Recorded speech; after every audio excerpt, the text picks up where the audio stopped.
Assalamualaikum warahmatullahi wabarakatuh. Bismillahirrahmanirrahim. Alhamdulillahirabbil alamin. Wassalatu wassalamu ala asyrafil anbiya'i wal mursalin sayyidina Muhammad wa ala alihi wa sahbihi ajma'in. Rabbana syrah uqdatam min alsinatina yafqahu aqwalana.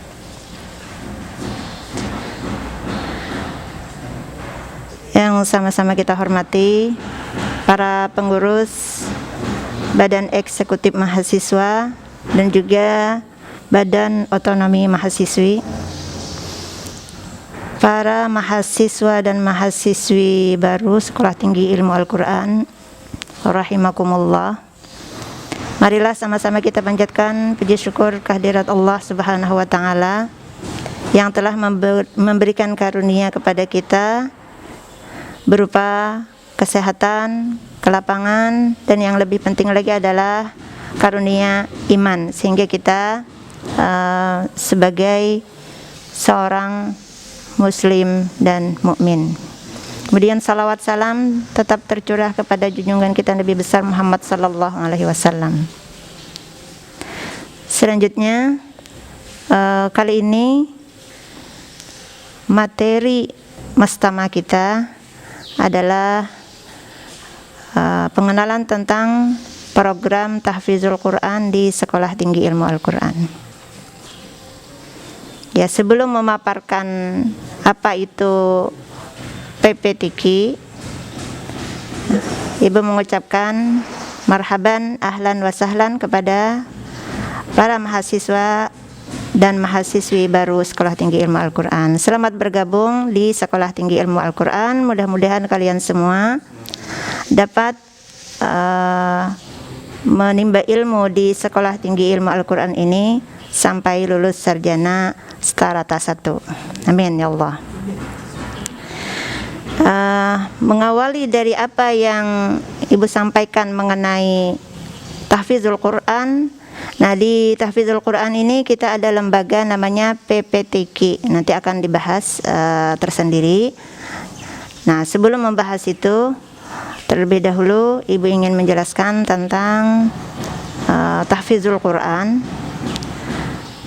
Allah Subhanahu wa taala berfirman di dalam Al-Quran, A'udzu billahi minasyaitonir rajim.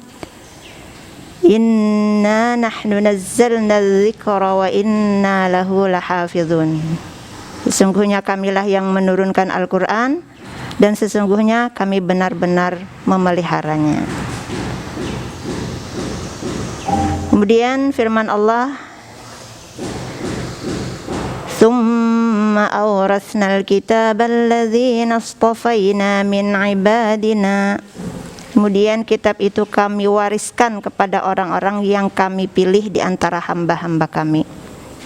Nah, berdasarkan dari dua ayat tersebut, para penghafal Al-Quran memiliki kontribusi terhadap pemeliharaan Al-Quran. Kemudian di ayat yang kedua itu, para penghafal Al-Quran merupakan hamba-hamba pilihan Allah. Nah, untuk meningkatkan lagi semangat kalian dalam menghafal Al-Quran,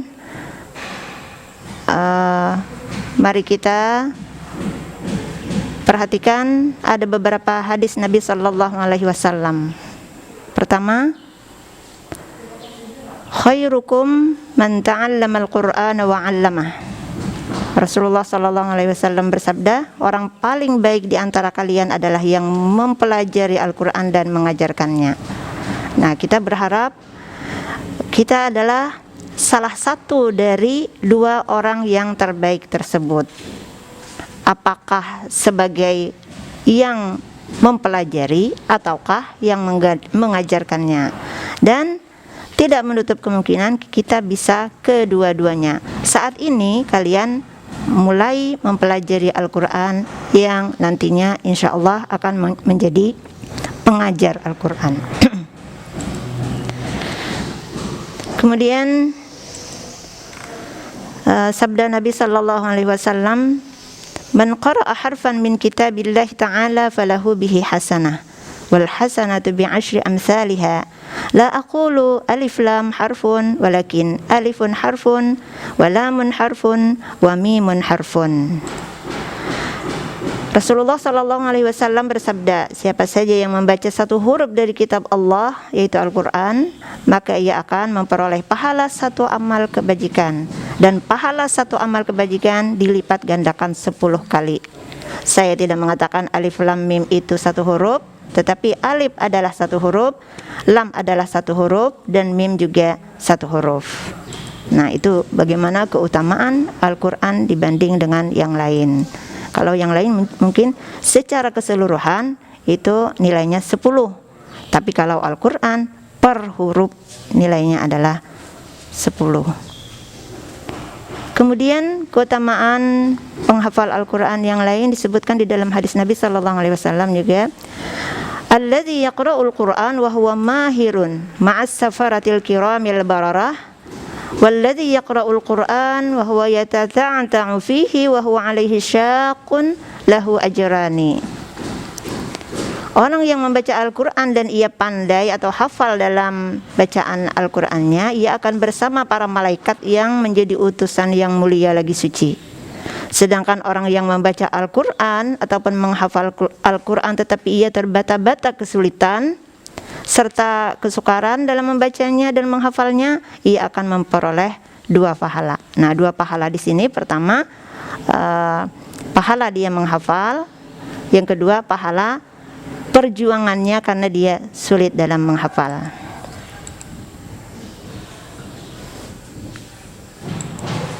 Kemudian hadis Nabi yang berikutnya lagi, bahwa kita tidak boleh iri kepada orang lain kecuali atas 2 hal. Nah, 2 hal itu apa? Nah, di sini Rasulullah sallallahu alaihi wasallam menyebutkan la hasada illa fitsnaini. Rajulun atahullahul Qur'an wa huwa yaqumu bihi ana al-laili wa ana an-nahar. Wa rajulun atahullahu malan fa huwa yunfiquhu ana al-laili wa ana an-nahar. Tidak ada hal yang selalu diingini oleh seseorang. Atau bisa juga kita sebutkan, tidak pantas untuk kita iri terhadap orang lain selain dari 2 perkara, yaitu orang yang dianugerahi kemampuan untuk membaca atau menghafal Al-Qur'an dan ia selalu membacanya siang dan malam, dan seorang yang dianugerahi harta dan ia selalu mendermakannya siang dan malam.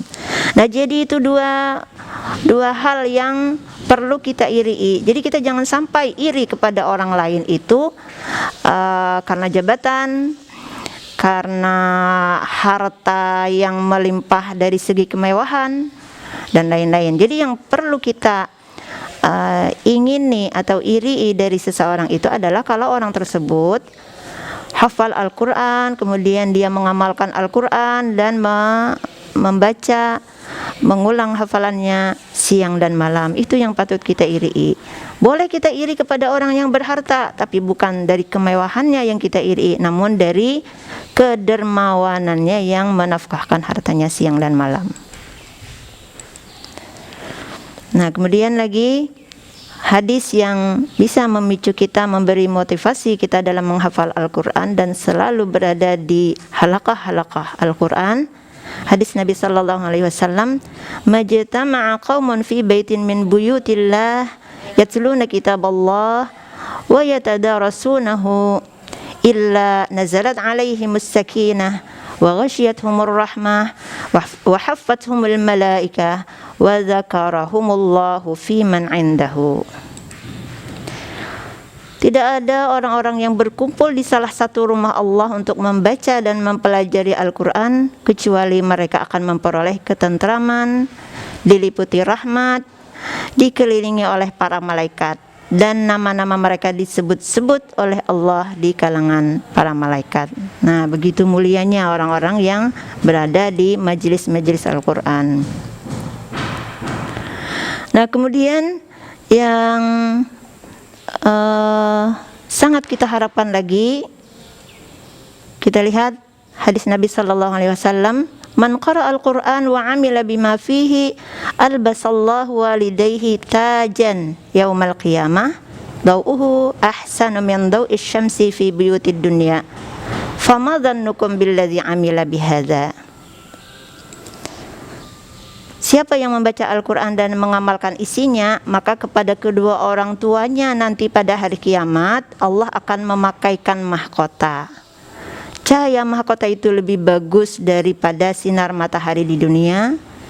Kalau demikian halnya pada orang tuanya, maka pahala apakah gerangan yang akan dianugerahkan Allah kepada yang mengamalkan Al-Quran itu sendiri.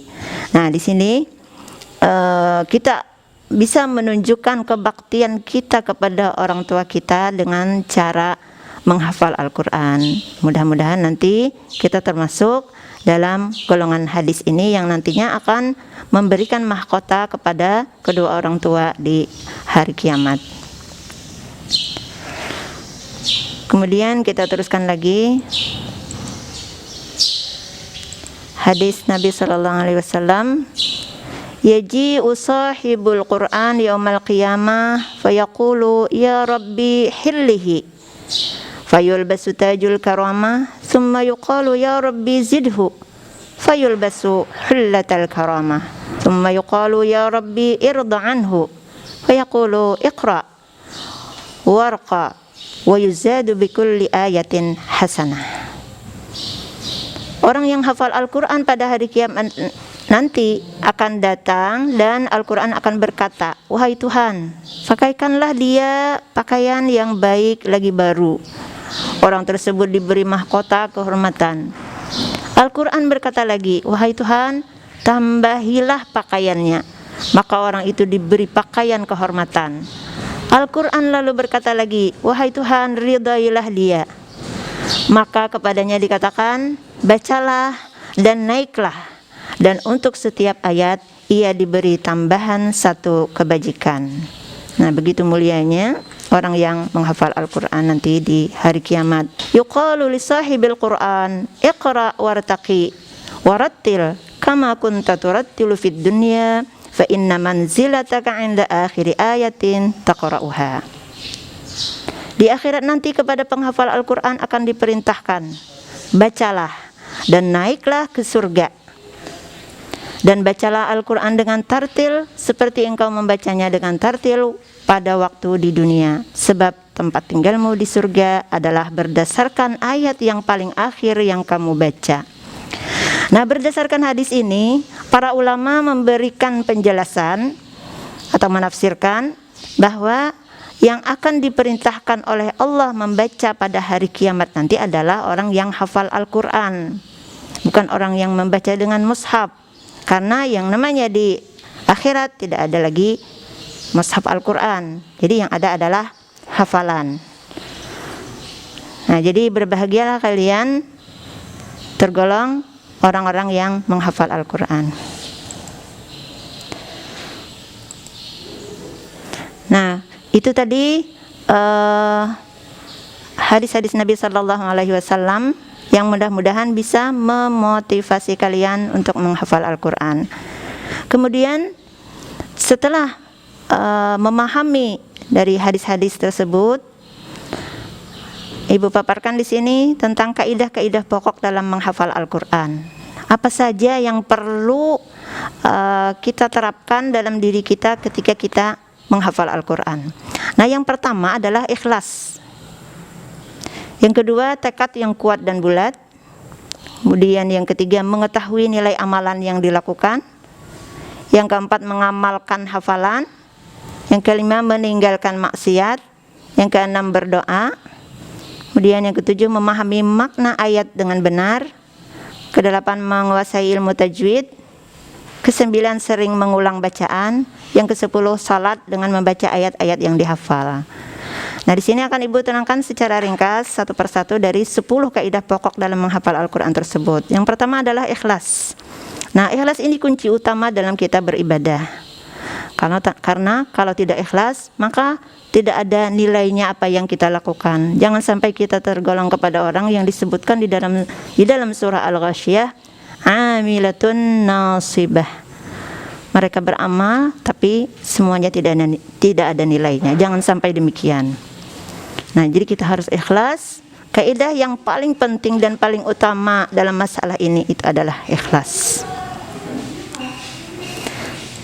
Nah, sebagaimana firman Allah, وَلَقَدْ أُوحِيَ إِلَيْكَ وَإِلَى الَّذِينَ مِنْ قَبْلِكَ لَئِنْ أَشْرَكْتَ لَيَحْبَطَنَّ عَمَلُكَ وَلَتَكُونَنَّ مِنَ الْخَاسِرِينَ.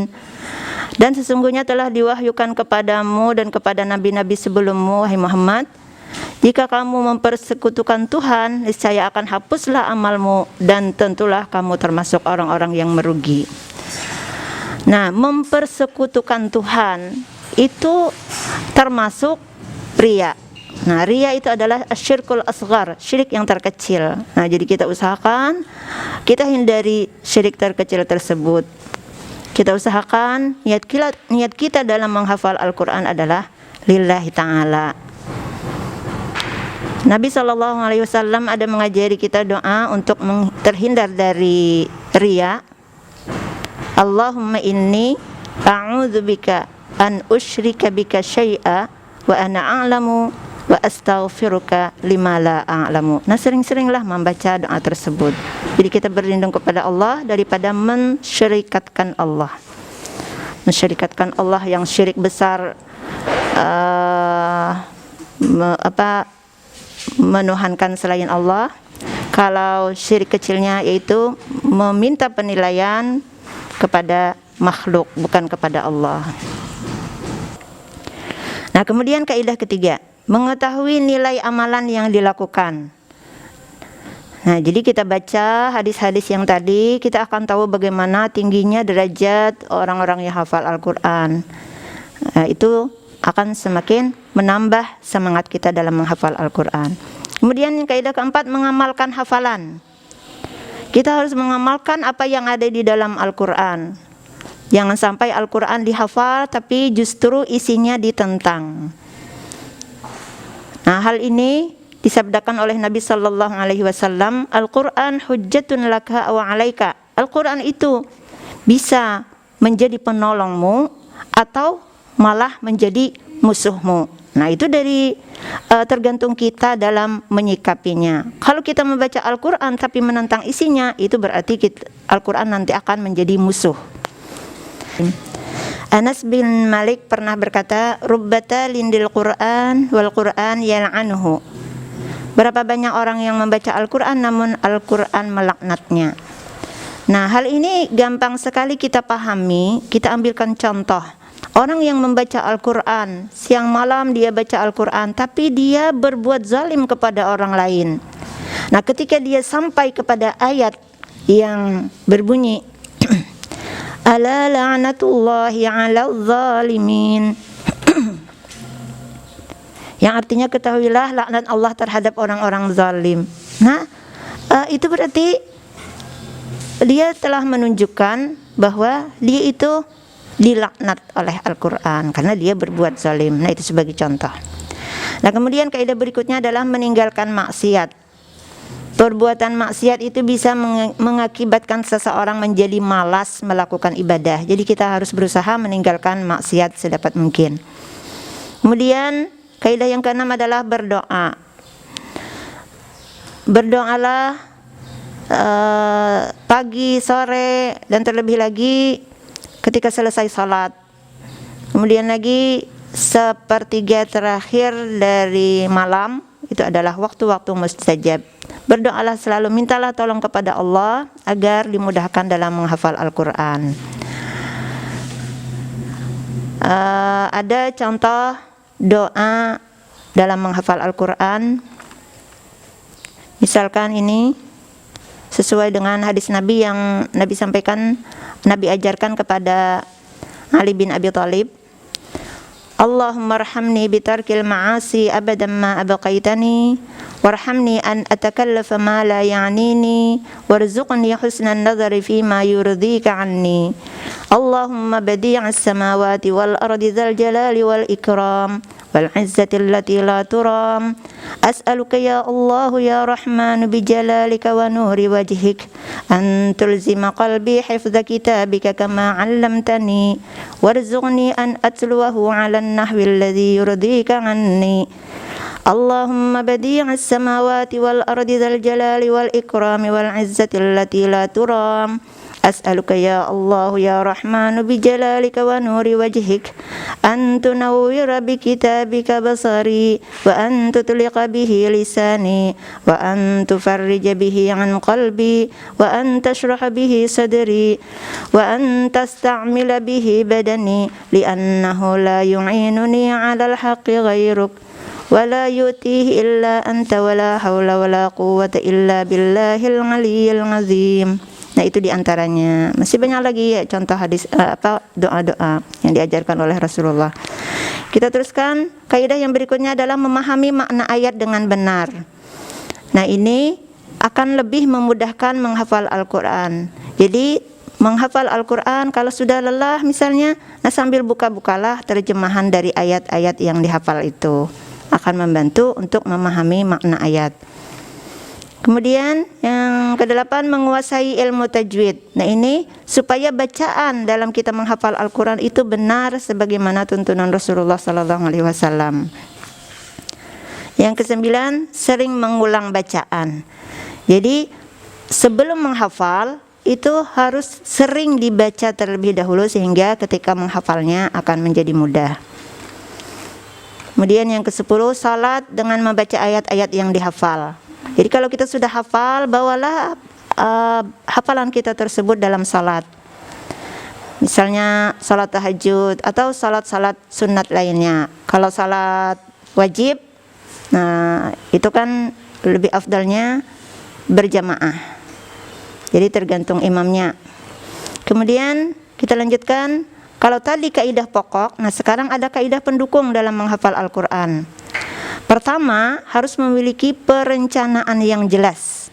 Nah, jadi jangan asal-asalan, jangan hanya sekedar ikut-ikutan, tapi memang memiliki rencana sendiri, yang jelas rencananya. Kemudian bergabung dengan kelompok penghafal Al-Quran.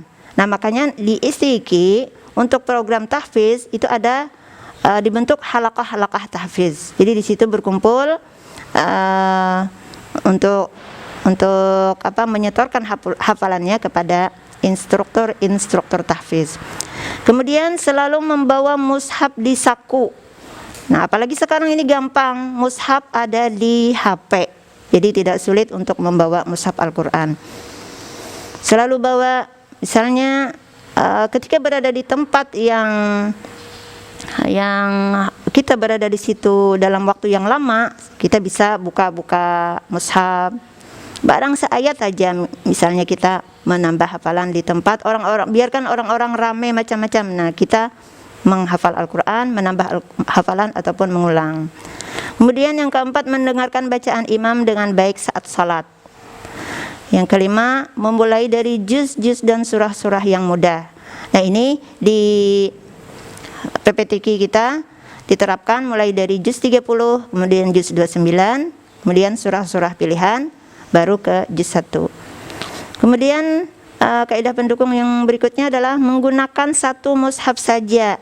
Nah, ini akan lebih mempermudah, karena kita dalam menghafal itu kita sering membaca dan seakan-akan ketika kita menghafal, seakan-akan kita itu melihat teks dari mushaf yang sering kita gunakan. Kalau kita pindah dari satu mushaf ke mushaf yang lain, mungkin ingatan tentang letak ayat yang kita hafal itu tidak sekuat dengan yang kita hanya memegang kepada satu mushaf. Nah, mushafnya juga tertentu dalam menghafal Al-Quran ini, yaitu satu juz itu terdiri dari 20 halaman atau 10 lembar. Satu halaman terdiri dari 15 baris. Itu mushaf untuk menghafal Al-Quran ya. Kemudian kaidah berikutnya, tidak menambah hafalan sebelum benar-benar hafal hafalan yang ada. Yang kedelapan, membagi surah-surah yang panjang. Yang kesembilan, memperhatikan ayat yang mutasyabihat. Jadi kalau ada ayat yang mirip-mirip bacaannya itu betul-betul diperhatikan. Kemudian yang ke-10 mengikuti lomba menghafal Al-Quran. Nah, jadi bagus ya kalau ada lomba-lomba tahfiz, bagus diikuti.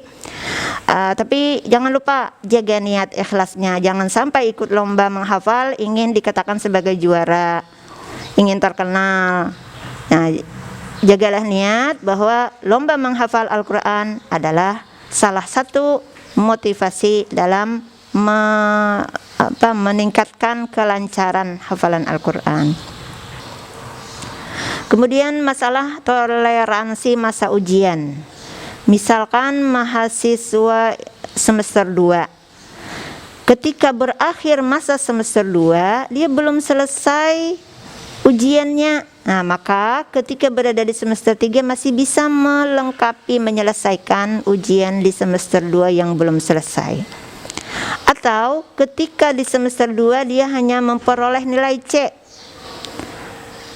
Sekarang misalnya berada di semester 3 lalu ingin memperbaiki yang C itu supaya menjadi B ataupun A, maka boleh tinggal melanjutkan ujiannya sampai memperoleh B atau sampai memperoleh A tanpa harus mengulang dari awal. Nah, itu ada toleransi masa ujian. Nah, kemudian masalah ujian naik juz. Ini dalam masalah setoran biasa, bukan masalah ujian. Dalam setoran biasa, kalau sudah sampai hafalan itu 1 juz, maka mahasiswa tersebut tidak boleh meneruskan ke juz berikutnya kecuali melakukan ujian naik juz. Jadi diulangi lagi. Misalkan sudah setor juz 30, 1 juz dengan bertahap beberapa kali maju sudah selesai. Nah, maka tidak boleh dilanjutkan ke juz 29 kecuali diulang kembali, takrir lagi, atau istilahnya ujian naik juz. Bisa dibagi jadi 4 kali maju. Jadi 1/4, 1 kali maju 1/4 juz. Nah, kemudian PPTQ didukung oleh ada namanya kuantum tahsin dan kuantum tahfiz yang dikelola secara tersendiri. Ini sangat mendukung bagi program PPTQ. Kuantum tahsin, nah ini bagi yang tes kemarin itu remedial tahsin, maka harus mengikuti kuantum tahsin. Nah, kemudian ada lagi kuantum tahfiz, bisa diikuti bagi yang ingin menambahkan waktu dari apa yang telah disediakan di kampus. Di kampus hanya menyediakan 3 kali seminggu. Misalkan ingin menambah lagi waktu menghafalnya, bisa mengikuti kuantum tahfiz.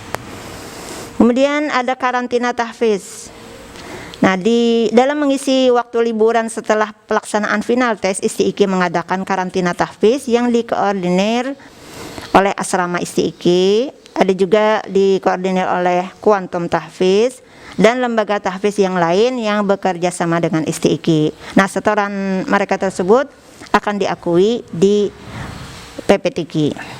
Kemudian mengenai beasiswa, mahasiswa yang berprestasi di bidang tahfiz akan diberikan beasiswa di akhir semester dengan syarat: pertama, aktif mengikuti kegiatan tahfiz; kedua, lulus ujian tahfiz itu dengan nilai A; kemudian aktif mengikuti setoran tahfiz dan takrir serta mencapai target tahfiz dan target takrir minimal. Di sini ada rinciannya, nanti kalian bisa melihat di tabel mengenai penilaian tahfiz dan syarat beasiswa. Kemudian mengenai pemberian sertifikat tahfiz. Nanti mahasiswa menjelang wisuda sarjana ISTIQ akan diberikan sertifikat tahfiz. Berapapun hafalan yang kalian peroleh, insya Allah akan dibikinkan sertifikat tahfizul Quran. Nah, demikian apa yang bisa Ibu sampaikan mengenai panduan tahfizul Quran di Sekolah Tinggi Ilmu Al-Quran. Mudah-mudahan bisa bermanfaat, mudah-mudahan bisa difahami. Nanti akan ada pemberitahuan lebih lanjut mengenai pembagian halaqah tahfiz. Dan untuk setoran kita saat ini kita setorannya pakai online karena kondisi seperti ini. Jadi setorannya nanti akan diberitahukan bagaimana bentuk setorannya. Yang jelas kita tidak dengan tatap muka, tetapi pakai daring, mungkin pakai WA, pakai video call, atau rekaman video yang dikirimkan ke instruktur, atau rekaman suara. Nanti insya Allah akan ditentukan berikutnya. Subhanakallahumma wa bihamdik, asyhadu an la ilaha illa anta, astaghfiruka wa atubu ilaik. Wassalamualaikum warahmatullahi wabarakatuh.